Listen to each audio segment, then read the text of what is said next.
Welcome to my channel संकुल गोरा sir. पानी पानी जीवन है। पानी के बिना हम लोग जी नहीं सकते। भले ही खाने के बिना कुछ दिन तक जी सकते हैं, पर पानी के बिना जीना मुश्किल है। और ये जो पानी है हम लोग के धरती में 71% है। हम लोग धरती में 71% पानी है।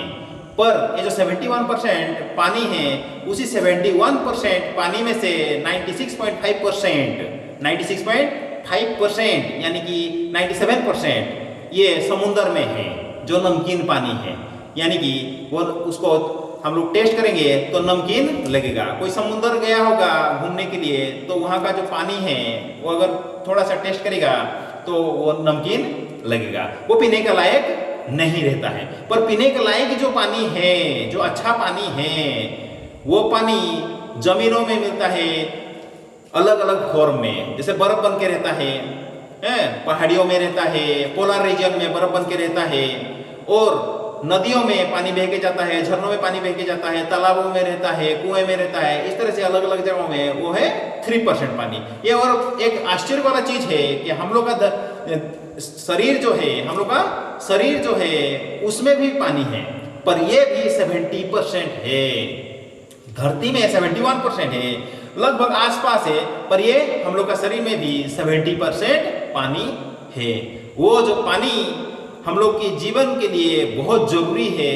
उसी तरह से हम लोग जो सांस लेते हैं, हम लोग जो सांस लेते हैं, इनहेल करते हैं जो हवा, उसमें भी ऑक्सीजन जाता है और हम लोग जिंदा रहते हैं, और कार्बन डाइऑक्साइड छोड़ देते हैं, एक्सहेल करते हैं। तो ऑक्सीजन जिस तरह से हम लोग के जीवन के लिए भी बहुत जरूरी है, उसी तरह से ये पानी में भी ऑक्सीजन रहता है। पानी में भी ऑक्सीजन रहता है। जो मछलियां उन लोग को चाहिए, उन लोग अपना गिल्स है जिसमें उन लोग सांस ले पाते हैं। पर ये जो पानी खुद किससे बना हुआ है? पानी खुद किससे बना हुआ है? पानी हाइड्रोजन और ऑक्सीजन से बना हुआ है, और ये एक तो फिक्स्ड प्रोपोर्शन में बना हुआ है, हाइड्रोजन और ऑक्सीजन। यानी कि हम लोग लिखते हैं इसको H2O। क्या लिखते हैं? H2O लिखते हैं। यानी कि हाइड्रोजन 2 ठो तो ऑक्सीजन 1 ठो, हाइड्रोजन 2 ठो तो ऑक्सीजन 1 ठो, इन्हीं दोनों को मिला के ये पानी बना हुआ है। तो ये एक्चुअल में ये H2O यानी कि ऑक्सीजन 1 ठो और हाइड्रोजन 2 ठो, इसका जो परिमाण है, ये परिमाण एक्चुअल में सही है या गलत है, इसका हम एक ठो परीक्षण यहाँ पे करेंगे। तो हम पहले से ले लिए हैं, एक ठो प्लास्टिक जार ले लिए हैं, और इसी प्लास्टिक जार में 2 ठो छेद कर लिए हैं यहाँ पे पिक्चर में। तो इसी पिक्चर में 2 ठो छेद किया गया है, और इसी छेद को एक ठो यहाँ पे 2 ठो लगा दिया गया रबर स्टॉपर। तो ये जो रबर स्टॉपर का काम क्या है ना, इस यहाँ पे जो पानी लिया जाता है, इसी जार के अंदर जो पानी लेते हैं, तो इसी के अंदर से ये जो होल बना दिया गया, उसके अंदर से वो पानी बाहर ना निकले, इसीलिए ये स्टॉपर का काम है, उसको रोक देगा, पानी को रोक देगा। और यहाँ पे 2 ठो ले लिया गया है रबर स्टॉपर, और यहाँ पे एक ठो फिक्स कर दिया गया है। यहाँ पे एक ठो ग्राफाइट रोड, यहाँ पे एक ठो ग्राफाइट रोड, ये इलेक्ट्रोड की तरह काम करता है। ये जो ग्राफाइट रोड क्या होता है, जैसे कि हम लोग पेंसिल में जब लिखते हैं तो पेंसिल जो ग्राफाइट से बना रहता है, वही हम लोग का दुकान में भी आ जाता है, अलग सा है, पेन के जैसा रहता है आजकल का पेंसिल, और एक ठो ग्राफाइट रोड आ जाता है, तो उसमें घुसा देते हैं, वही ग्राफाइट रोड। वो तुम लोग घर में भी कर सकते हो, वही ग्राफाइट रोड यहाँ पे ले सकते हैं। और ग्राफाइट रोड दोनों जगह पे लगा दिए हैं। ये इलेक्ट्रोड की तरह काम करेगा, इलेक्ट्रोलिटिक सेल की तरह है ये। तो ये electrolytic cell, what is electrolytic cell, ये हम नेक्स्ट क्लास में पढ़ेंगे। तो ये इलेक्ट्रोड की तरह काम करेगा। यहाँ पे हम पानी लिए हुए हैं, और इसी पानी को खाली पानी लेने से नहीं हो जाएगा, खाली पानी लेने से नहीं हो जाएगा। यहाँ पे हम लोग डाइल्यूट सल्फ्यूरिक एसिड डालेंगे, डाइल्यूट सल्फ्यूरिक एसिड। ये जो डाइल्यूट सल्फ्यूरिक एसिड है, इसको हम लोग H2SO4 बोलते हैं, ये H2SO4 बोलते हैं। तो ये जो डाइल्यूट सल्फ्यूरिक एसिड इसलिए डाला जाता है ताकि ये पानी को कंडक्टिंग बना देगा। कंडक्टिंग यानी कि इसके अंदर करंट फ्लो कर पाएगा। और ये जो H2SO4 है, जब पानी में हम लोग डाल देते हैं, ये आयन में बदल जाता है, आयन में बदल जाता है। यानी कि 2H, यानी कि ये प्लस प्लस 2 हो जाएगा, और ये SO4 माइनस माइनस, ठीक है, H यानी कि हाइड्रोजन हाइड्रोजन प्लस प्लस हो जाएगा और SO4 माइनस माइनस हो जाएगा। तो ये दो ठो आयन में बदल जाएगा, ये दो ठो आयन में बदल जाएगा। ये आयन को हम लोग आगे क्लासेस में पढ़ेंगे। ये जो प्लस प्लस आयन को हम लोग इसको बोलते हैं कैटायन बोलते हैं, और SO4 माइनस माइनस बोला जा रहा है, इसको हम लोग एनायन बोलते हैं। और ये जो एनायन बोलते हैं, अच्छा यहाँ पे हम बैटरी लिए हुए हैं। हम बैटरी पहले से भी पढ़ाए हैं कि यहाँ पे जो बड़ा वाला डंडा जैसा दे दिया गया है इसको पॉजिटिव टर्मिनल बोलते हैं, और ये जो छोटा छोटा दिया गया है इसको नेगेटिव टर्मिनल बोलते हैं। ये ध्यान रखिएगा।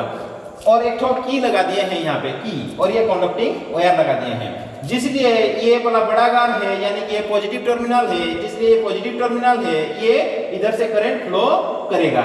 हम लोग जानते हैं पॉजिटिव से नेगेटिव की तरफ करंट फ्लो करता है, और नेगेटिव से पॉजिटिव तरफ इलेक्ट्रॉन फ्लो करते हैं। तो जिसलिए यहाँ पे पॉजिटिव से नेगेटिव की तरफ फ्लो करेगा, तो ये जो पॉजिटिव इलेक्ट्रोड है ये एनोड की तरह काम करेगा। ये किसकी तरह काम करेगा? एनोड की तरह काम करेगा। ये एनोड की तरह काम करेगा, ठीक है। और उसी तरह से ये जो नेगेटिव इलेक्ट्रोड है ये कैथोड की तरह काम करेगा। और फिर जब हम लोग करंट फ्लो किए तब क्या होगा कि यहाँ पे करंट फ्लो होगा, और इसी पानी के अंदर जिसलिए ये H2SO4 यानी कि डाइल्यूट सल्फ्यूरिक एसिड डाला गया है, ये कंडक्टिंग करेगा, इसमें करंट फ्लो करेगा यानी कि इलेक्ट्रॉन फ्लो करेंगे, ये आयन फ्लो करेगा। और फिर यहाँ पे कुछ देरी तक अगर हम लोग इसको चलाएंगे, यहाँ पे जो बैटरी लिए हैं ये कितने वोल्ट का लेंगे ना, 6 वोल्ट का लेंगे बैटरी, 6 वोल्ट का बैटरी लेंगे। जब कुछ समय तक हम लोग इसको करंट ऑन करेंगे मतलब चलाएंगे, तब क्या होगा ना, यहाँ पे बुलबुला निकलेंगे, बुलबुला पानी में बुलबुला निकलेगा, यहाँ पे भी बुलबुला निकलेगा। और ये ध्यान रखना चाहिए कि ये जो पॉजिटिव इलेक्ट्रोड है यानी कि ये जो पॉजिटिव की तरफ है एनोड जो है, यहाँ पे कौन सा गैस निकलेगा? ऑक्सीजन निकलेगा। कौन सा निकलेगा? ऑक्सीजन। और ये जो नेगेटिव तरफ है इलेक्ट्रोड है यानी कि ग्राफाइट रोड, ये इलेक्ट्रोड की तरह काम करता है, और यहाँ से भी बुलबुला निकलेगा, यहाँ से भी बुलबुला निकलेगा। और यहाँ पे जो गैस यहाँ पे धीरे धीरे धीरे धीरे होके ऊपर में जाके जमा होगा। ये क्या है ना, टेस्ट ट्यूब है। ये टेस्ट ट्यूब इसलिए ही दिया गया था, इसीलिए ही ये ग्रेजुएटेड टेस्ट ट्यूब दिया गया था, उल्टा करके इधर इसी ग्राफाइट रोड के अंदर दे दिया गया था। इसीलिए दिया गया था कि जो भी गैस निकलेगा इधर जाके स्टोर होगा, इसी टेस्ट ट्यूब के अंदर स्टोर होगा। फिर कुछ देर तक अगर हम लोग इस तरह से करंट फ्लो कराएंगे तो यहाँ पे गैस स्टोर हो जाएगा। फिर अभी ये काम क्या है, हम ये करेंगे कि अभी जो गैस दोनों में स्टोर हुआ, और यहाँ पे क्या निकलता है ना, हाइड्रोजन निकलता है। क्या निकलता है? हाइड्रोजन। हाइड्रोजन निकलता है। क्या निकलता है? हाइड्रोजन। ये परीक्षण कैसे करेंगे? ये एक्चुअल में हम बोल दिए तो ऐसा नहीं हो जाएगा ना कि ये ऑक्सीजन हो जाएगा, ये हाइड्रोजन हो जाएगा। ये परीक्षण करने से हम लोग को पता चलेगा। तो हम ये जो टेस्ट ट्यूब है, ये जो एनोड की तरफ जो टेस्ट ट्यूब है उसको अगर ले जाएंगे और एक माचिस जलाएंगे और उसको थोड़ा सा बुझा देंगे, फटाफट बुझा के अभी इसी टेस्ट ट्यूब के अंदर उसको छोड़ेंगे, तो जो बुझा हुआ दियासिल है, हाँ, जो उसमें थोड़ा थोड़ा जो आग लगा रहता है उसको अगर अंदर डाल देंगे तो क्या होगा, वो और जोर से जलना शुरू हो जाएगा। इससे पता चलता है कि उसमें ऑक्सीजन है, क्योंकि हम लोग पता है ऑक्सीजन जलने के लिए हेल्प करता है, इसलिए वो और जोर से जलेगा, वो बुझता हुआ दियासिल काठी। तो उसी तरह से जब हम लोग ये जो कैथोड में जो लगाया गया था टेस्ट ट्यूब, यहाँ पे भी गैस स्टोर हुआ है, तो इसी टेस्ट ट्यूब को निकाल के फिर से वही और एक ठो गैसिल जलाएंगे और फिर हम लोग उसको बुझा के फिर से डालेंगे तो ठप करके जलना शुरू हो जाएगा, पट पट करके आवाज भी होगा, फट फट करके, ठीक है। इससे पता चलता है वो खुद जलता है, हाइड्रोजन वो खुद जल जाता है, हाइड्रोजन का ये नेचर है, वो खुद जल जाता है। इससे पता चलता है जो एनोड की तरफ जो गैस निकला वो हो गया ऑक्सीजन, और कैथोड की तरफ जो गैस निकला वो हो गया हाइड्रोजन।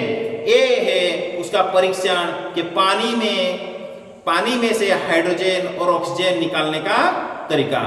आज के लिए इतना ही। मेरा चैनल को सब्सक्राइब करना है, लाइक करना है। Thank you.